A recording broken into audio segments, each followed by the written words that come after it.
On tonight's edition of News Center, 125 trillion won plus some more is what will be allocated for the nation's fiscal spending for the January to March period. That's according to Korea's finance minister, who also urged swift approval of economy-related reform bills stuck in parliament. Is Seoul warming up to the idea of introducing U.S.'s advanced missile interceptor system? There are signs that South Korea is leaning that way. We'll have the details. And Korean pianist Cho Seong-jin is back home for the first time since winning the prestigious Chopin piano competition last year for a very special concert. News Center begins right now.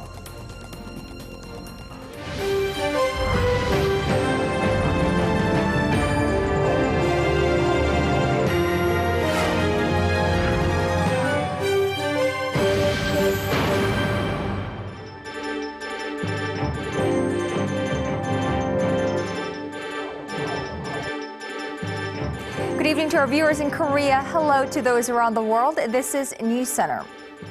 Now, once the main pillar of the Korean economy, exports are falling and falling fast. In fact, its January numbers saw the fastest decline since they were slammed by the fallout from the global financial crisis.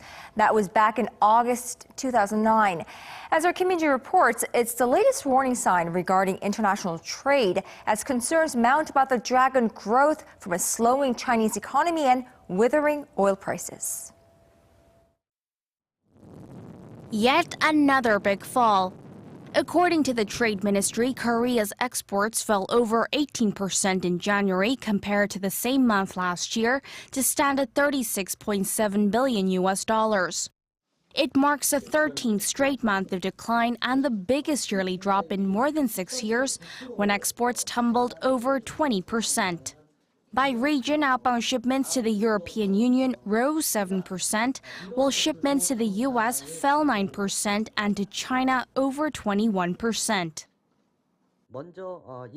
The decline comes on the back of temporary factors like fewer working days, as well as a plunge in oil prices and drop in export prices. On top of that, there's the slowing growth in emerging markets. Exports of oil-related products led the decline, while shipments of cars and semiconductors also saw a significant drop. Imports slid more than 20% to $31.4 billion during the same period, largely due to a fall in shipments of raw materials and capital goods.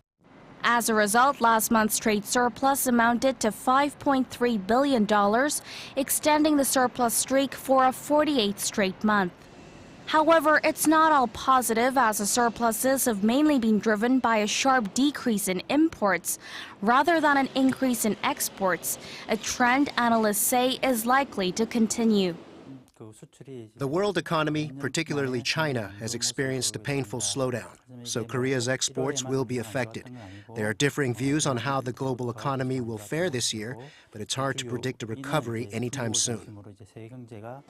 The Korean government has vowed to carry out full-fledged measures to boost the country's outbound shipments, but experts say it will be easier said than done as global uncertainties persist.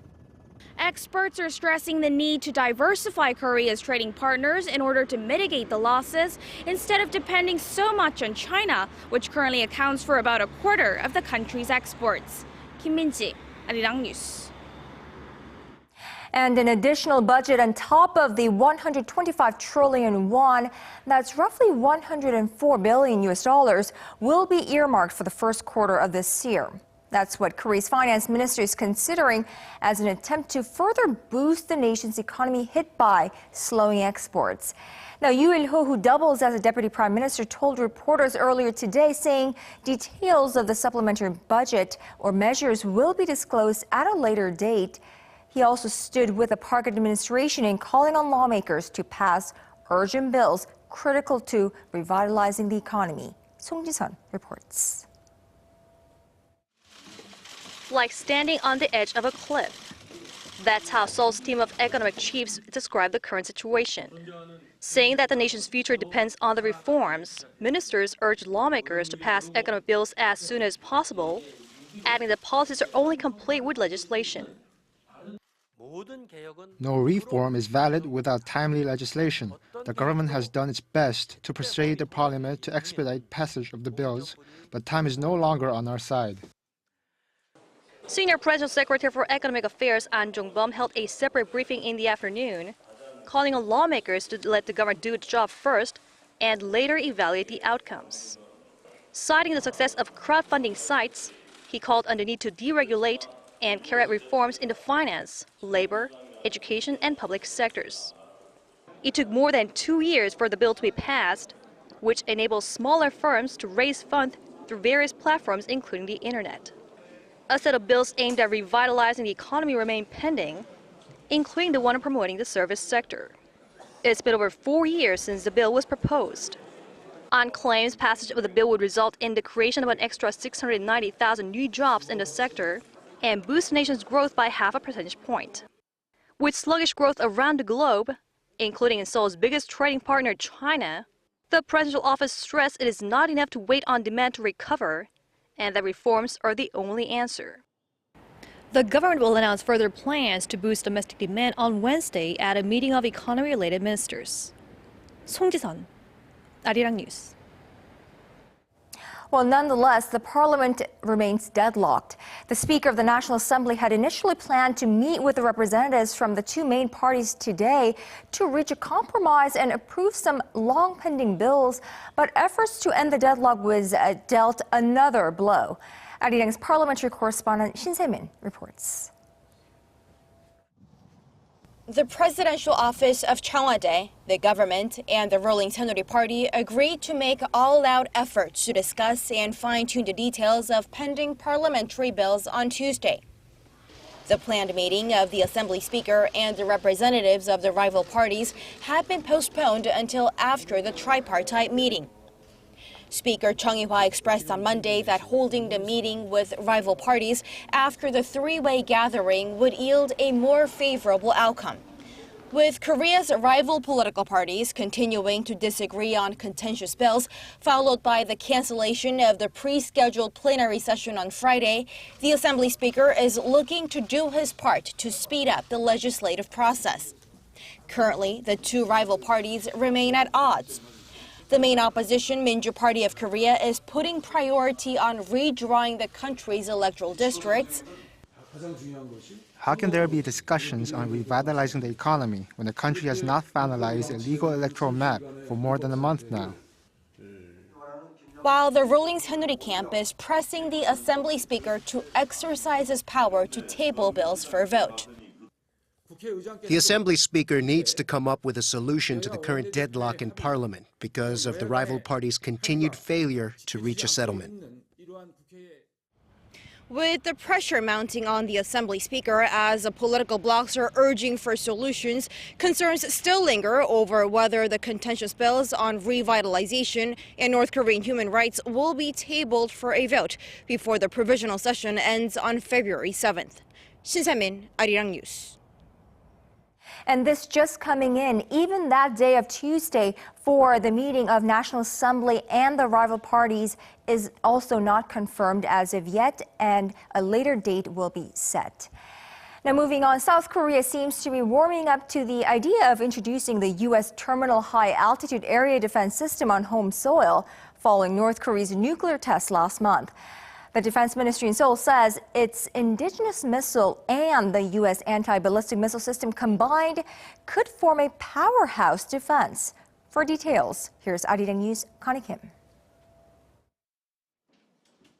South Korea says overlapping its homegrown long-range surface-to-air missile with the U.S.'s Terminal High Altitude Area Defense System could create a multi-layer defense that would enhance national security.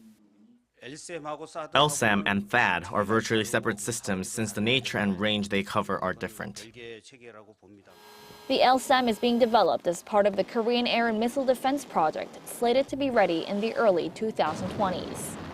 It aims to intercept missiles at an altitude of 50 to 60 kilometers with the ability to shoot down Pyongyang's ballistic missiles in their terminal phase. Currently, the U.S.-made THAAD system is capable of intercepting incoming ballistic missiles at 40 to 150 kilometers. South Korea's latest comments are seen as a shift from its prior stance in 2014, when it said a THAAD unit on the Korean peninsula would not be needed after its LSAM system is developed. But after North Korea's fourth nuclear test early this year, speculations swirled again over the possibility of the THAAD system being deployed to South Korea. South Korean President Park Geun-hye said that any related move would be reviewed with national interest and security in mind. Seoul, however, continues to staunchly deny any claims that it's held consultations, discussions, or requests for deployment of a THAAD unit with the U.S. It's an issue that's not only drawing controversy in South Korea, but also regionally, namely in China. Amid growing speculation of a possible THAAD system deployment, President Park's senior national security aide Cho Tae-yong is expected to visit Washington this month for high-level strategic talks with the U.S. Connie Kim, Arirang News.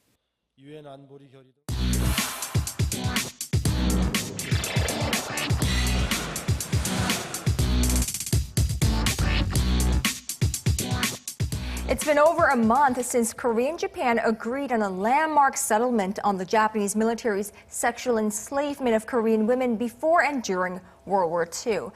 It was intended to act as a final closure of the decades-long conflict between the two countries, yet issues surrounding the deal are showing no signs of easing. Now, most recently, tensions reignited after Japan submitted a report to the United Nations denying its coercive nature of women into sexual slavery. Our foreign affairs correspondent Kwon So-ah is live in the studio with me. Well, so obviously this agreement was not an once and for all settlement, as we're still talking about it. It's really Japan's move over the weekend to the United Nations that's garnering staunch criticism from the Seoul government. That's right, Kanyang. Seoul's foreign ministry urged the Japanese government to hold back from any kind of statements any kind of behavior actually that could damage the intent of the landmark deal reached in December.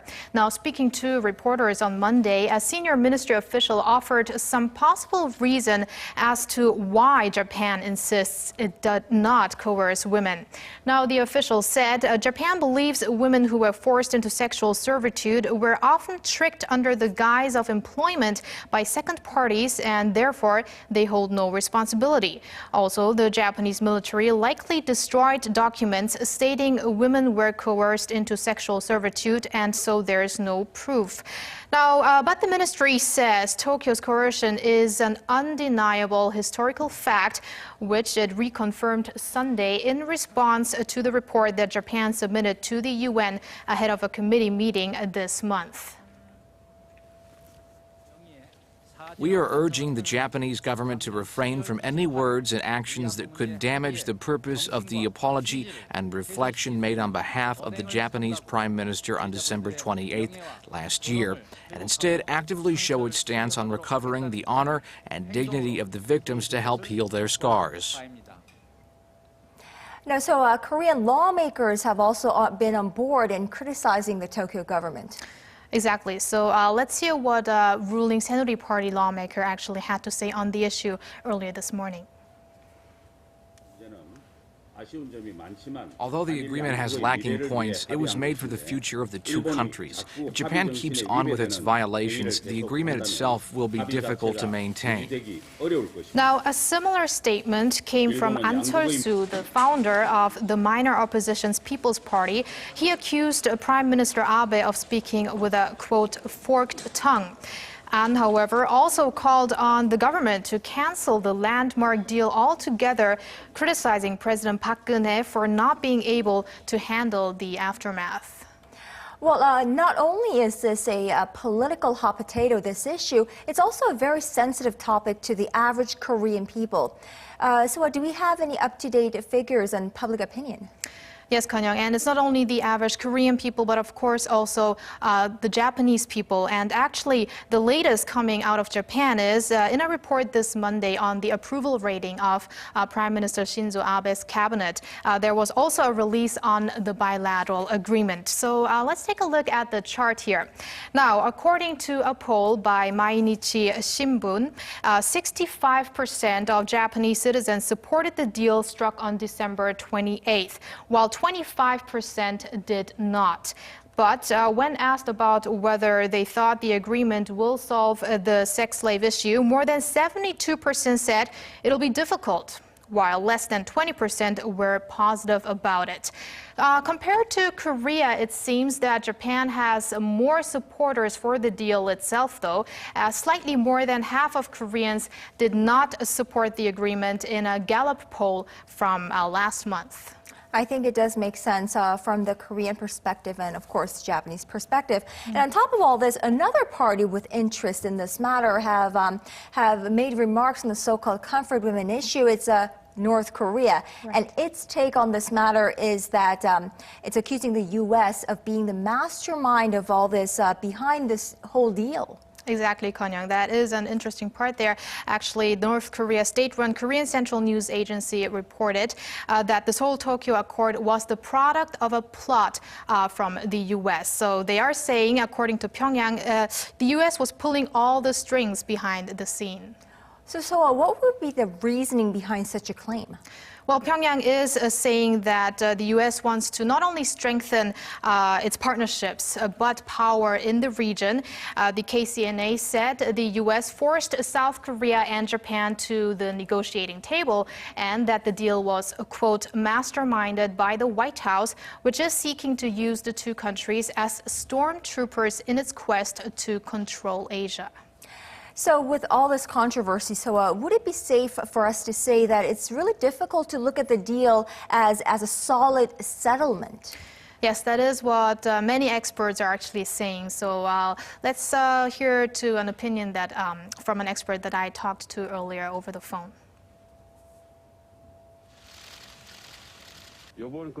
As we can see by Japan's submission of its report to the UN, it looks like the Seoul-Tokyo agreement will take a while to really take effect. There needs to be a stop to any misleading actions and quick implementation of what was agreed on in December. So it's very likely that we'll see developments in the coming days and weeks. So hopefully marking some headway in this issue. Thank you so much for that report, and thanks for coming in. My pleasure.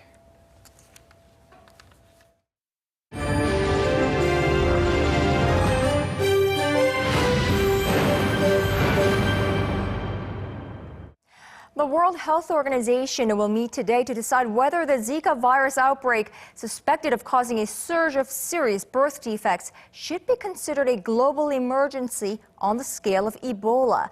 Now, this as the first case of the virus was reported in Asia, and experts fearing the warm weather system of El Nino will fuel the outbreak by increasing the mosquito population. The Korean government is also making some swift measures to outrule the possibility of the virus spreading in this country. Park Ji-won has the updates. 5 branches of the Korean government began coordinating their efforts to counter the Zika virus. During their first joint meeting on Monday, the 5 related ministries delegated their roles for the prevention of the mosquito-borne virus. The nation's foreign ministry will publicize preventive measures to Koreans residing in countries with confirmed cases of Zika virus. The ministry also advises Koreans who visited those countries to immediately visit hospitals if any symptoms appear. The nation's cultural ministry will release guidelines to the Korean public on how to prevent contraction of Zika virus, while the Justice Ministry will provide traveler information to related ministries if necessary. Cooperation between ministries, especially between the Health Ministry and the Safety Ministry, will be strengthened as well. The set of measures follow the first confirmed case of Zika in Asia. An Indonesian research institute says a 27-year-old man living on the island of Sumatra and who had never traveled overseas was confirmed to be infected in early 2015. Researchers say they don't know how or when the man contracted the virus, as the case was confirmed while studying the blood sample for dengue outbreak in the nation. The researchers concluded that the virus has been circulating in Indonesia for some time. Countries throughout tropical Southeast Asia are bracing for an outbreak, with Malaysia saying Zika could spread quickly if introduced.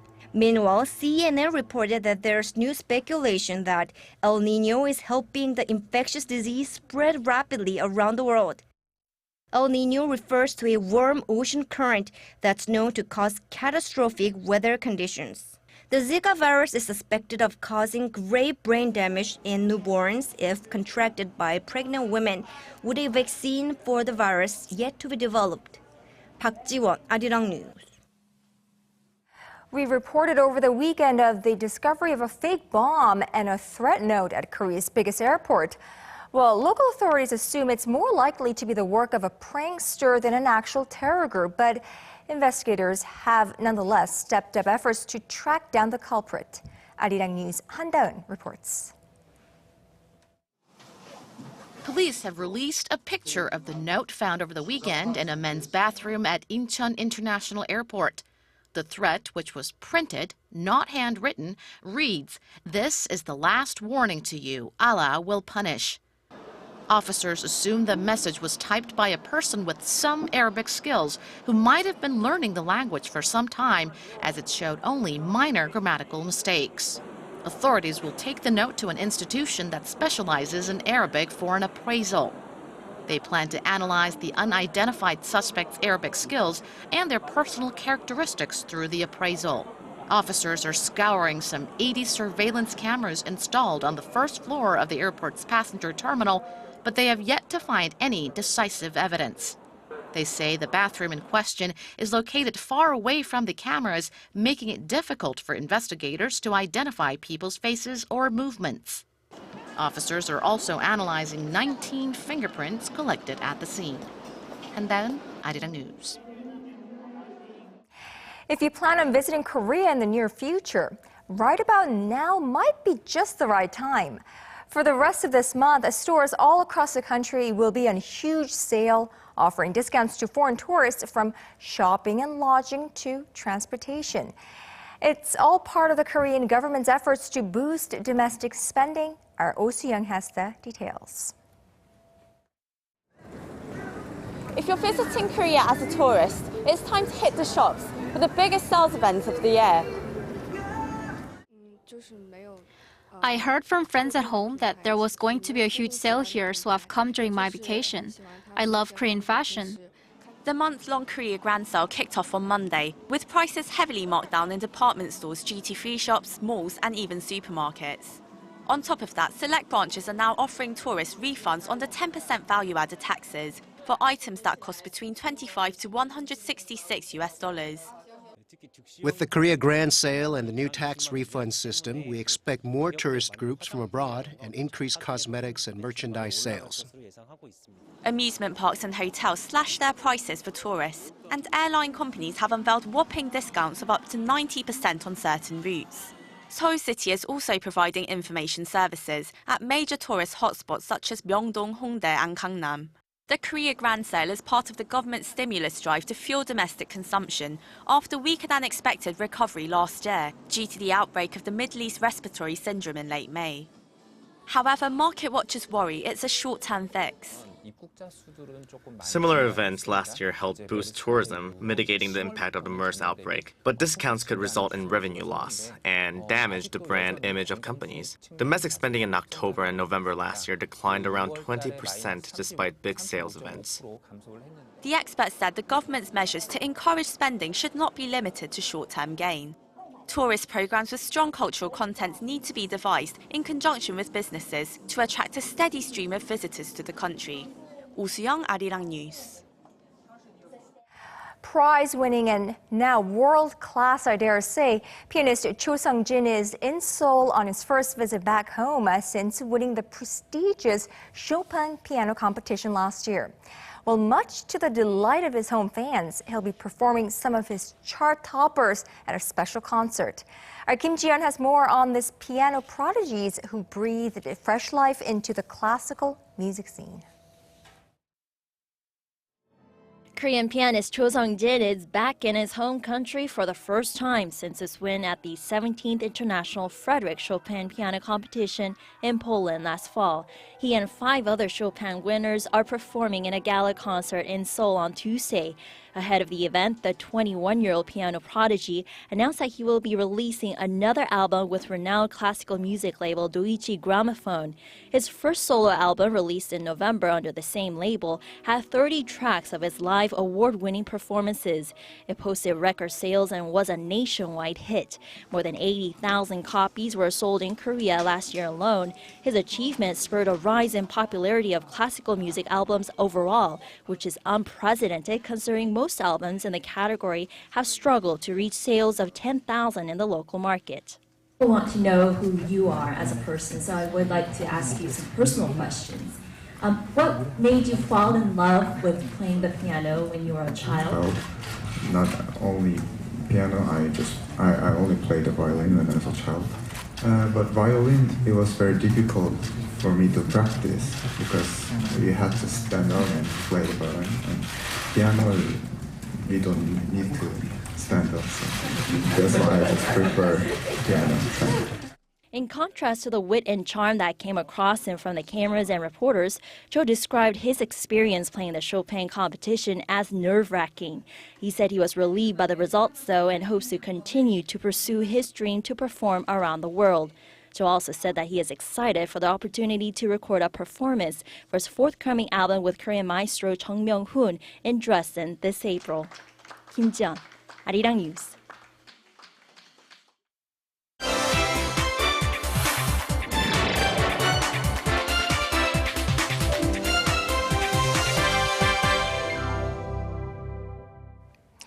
Is Donald Trump really as popular as election polls make him out to be? Does Bernie Sanders' so-called political revolution have the support he believes it does? Well, the candidates in the U.S. presidential election get their first test Monday night in the state of Iowa. Bruce Harrison is live in the studio with me. Bruce, let's get things started with what exactly the Iowa caucuses are. Sure, Kanyang. Basically, groups of people throughout the state gather in what are called precincts. And what they do is they decide to support either a Republican or a Democratic candidate. Republicans and Democrats caucus separately. To put it simply, it's the first step nationwide in deciding who the parties are going to ultimately nominate to square off for the presidency in November. Bruce, there's always a lot of hype leading up to Iowa. How important are the caucuses here in the nomination process? It's hard to say. Overall, if you win in Iowa, it doesn't necessarily mean the party is going to support you at the nominating conventions this summer, at the party's national conventions, though the delegates usually do toe the party line. But there's a saying about the Iowa caucuses, and that's that if you finish at least in the top 3 among your party, then it's at least not going to be the end of your campaign. Most importantly, though, the caucuses are essentially the first test of actual voter sentiment. They're an indicator if all of the things a candidate has said during the campaign up to that point in time actually hold up in the eyes of some voters. All the candidates have been making their final pitches over the last day, with supporters explaining who they're going to caucus for. I love being a part of this. This is what it's all about, the political revolution. I don't think Hillary has that going on. And the young voters. He's turning out the young voters. He's like the cool grandpa. That Sanders supporter was referring to former U.S. Secretary of State Clinton. She argues Sanders, her main challenger, is out of touch with reality. She's currently edging him by just a few points in pre-caucus polls. Bruce, what about the Republicans? Does Donald Trump look like he's going to leave Iowa victorious?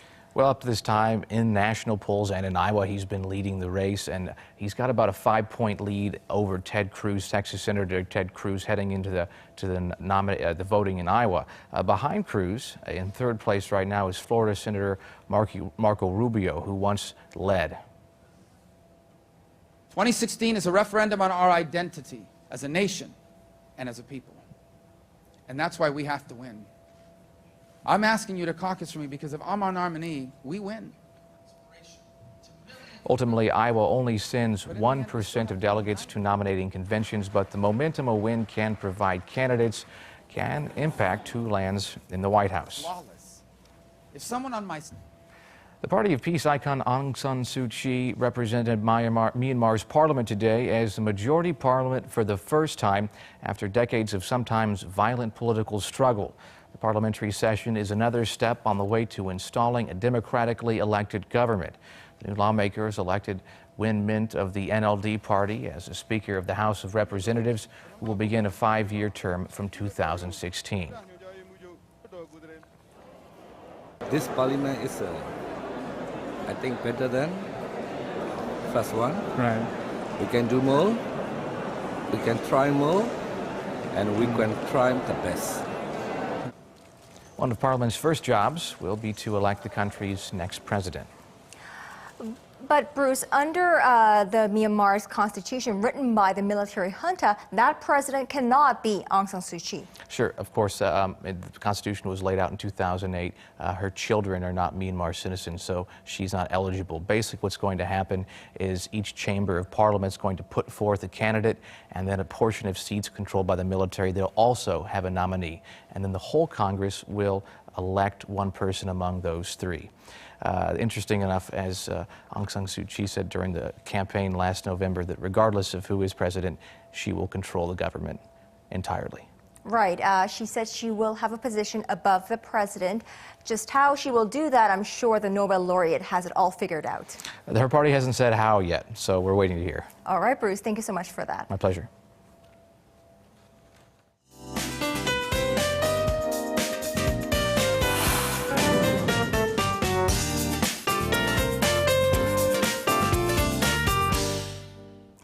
Well, here in the nation's capital, Seoul, the first day of February was sunny and clear, but a chilly one. For more, let's go over to our Lee Ji-hyun at the Weather Center. Ji-hyun.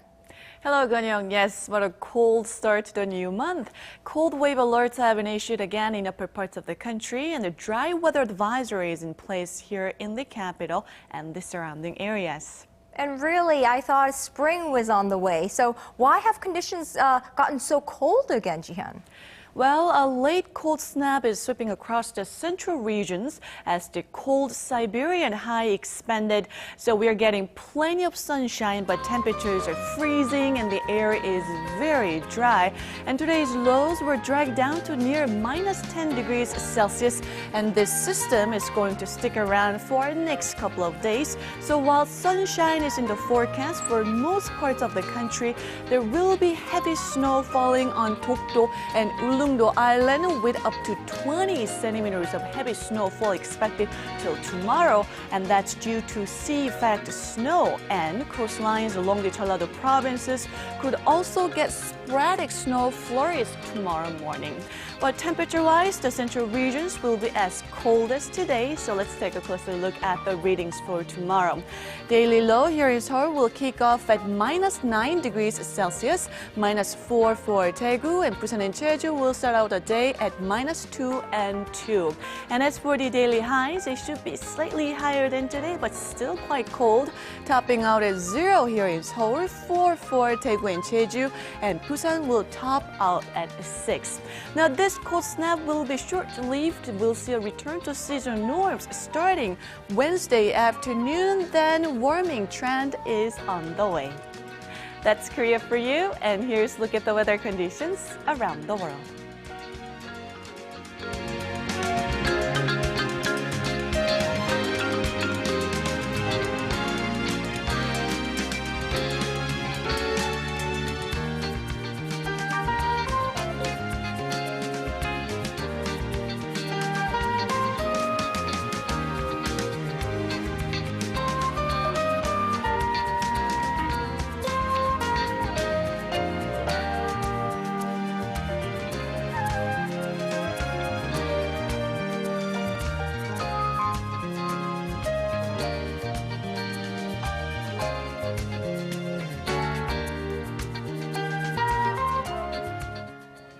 And that is our broadcast on this Monday night. Hope you have a great start to a new week and a new month. I'm Moon Gan-young. Thank you for watching, and we hope to see you right back here, same time tomorrow on NewsCenter.